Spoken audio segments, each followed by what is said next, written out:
ദൈവത്തിൻ്റെ അതിപരിശുദ്ധമായ നാമം വാഴ്ത്തപ്പെടുമാറാകട്ടെ. ഹബക്കൂക്ക് പ്രവചനം 2-ാം അധ്യായം 3-ാം വാക്യത്തിൽ യഹോവയായ ദൈവം ഹബക്കൂക്കിനോട് അരുളി ചെയ്യുന്ന ഒരു ദൈവത്തിൻ്റെ ആലോചന. ദർശനത്തിനൊരവധി വച്ചിരിക്കുന്നു, അത് സമാപ്തിയിലേക്ക് ബന്ധപ്പെട്ടുകൊണ്ടിരിക്കുന്നു.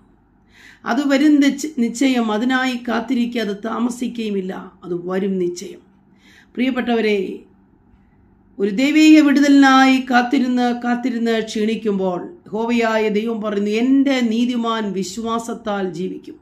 പിന്മാറുന്നുവെങ്കിലോ എൻ്റെ ഉള്ളത്തിൽ അവന് പ്രസാദമില്ല. യഹോവയ്ക്കായി കാത്തിരുന്ന് ക്ഷീണിച്ചു പോകുന്ന അനുഭവം പലപ്പോഴും ശത്രു നമ്മുടെ ഹൃദയത്തിൽ കൊണ്ടുവരും. പല വിഷയങ്ങൾക്ക് വേണ്ടി പ്രാർത്ഥിച്ച് കാത്തിരിക്കുന്ന സഹോദരങ്ങളോട് ദൈവത്തിൻ്റെ ആത്മാവ് രാവിലെ സമയം പറയുന്നു, ദർശനത്തിനൊരവധി വച്ചിരിക്കുന്നു, അതതിൻ്റെ സമാപ്തിയിലേക്ക് എത്തും. പ്രിയപ്പെട്ടവരെ, നിശ്ചയമായും വാക്കു പറഞ്ഞാൽ മാറുന്ന ഒരു ദൈവത്തെ അല്ലല്ലോ നാം ആരാധിക്കുന്നത്, സേവിക്കുന്നത്.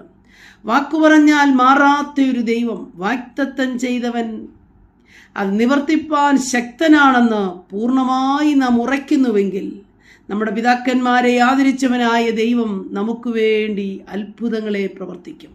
വാഗ്ദത്ത നിവർത്തിയുടെ സമയമായി പലപ്പോഴും നാം വേവലാതിപ്പെടുന്നു, വളരെ വെപ്രാളപ്പെടുന്നു.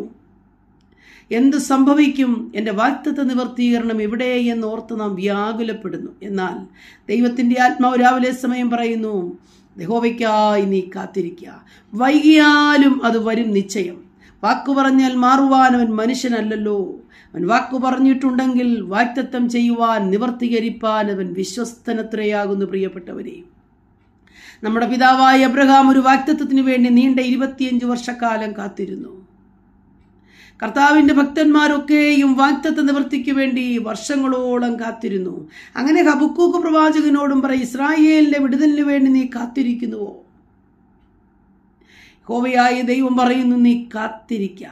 വ്യക്തിപരമായി നമ്മുടെ ജീവിതത്തിൽ രാവിലെ സമയം നാം എന്തിനു വേണ്ടിയാണ് കാത്തിരിക്കുന്നത്? ഒരു ആത്മീയ വിടുതലാണോ? ഒരു ഭൗമിക വിടുതലാണോ? ഒരു രോഗസൗഖ്യമാണോ? നമ്മുടെ തലമുറകളുടെ ഒരു വിജയമാണോ? എന്താണ് നമ്മുടെ വിഷയം? യഹോവയായ ദൈവം പറയുന്നു, എല്ലാറ്റിനും പരിഹാരം ദൈവത്തിൻ്റെ സന്നിധാനമാണ്. അവൻ വാഗ്ദത്തം ചെയ്തതുപോലെ തന്നെ സംഭവിക്കും. ഉറപ്പായി വിശ്വസിച്ചു കൊള്ളുക. അവൻ വരും നിശ്ചയം, അവൻ താമസിക്കുകയുമില്ല. രാവിലെ സമയം ദൈവസന്നിധിയിൽ ഏൽപ്പിച്ചു കൊടുക്കാം. വാഗ്ദത്തം ചെയ്തവൻ വിശ്വസ്തനെന്ന് എണ്ണിക്കൊണ്ട് വിശ്വാസത്തോടെ മുന്നേറുക. യഹോവ സർവശക്തിയുള്ള ദൈവമായി വെളിപ്പെട്ടു വരും. ആമേൻ.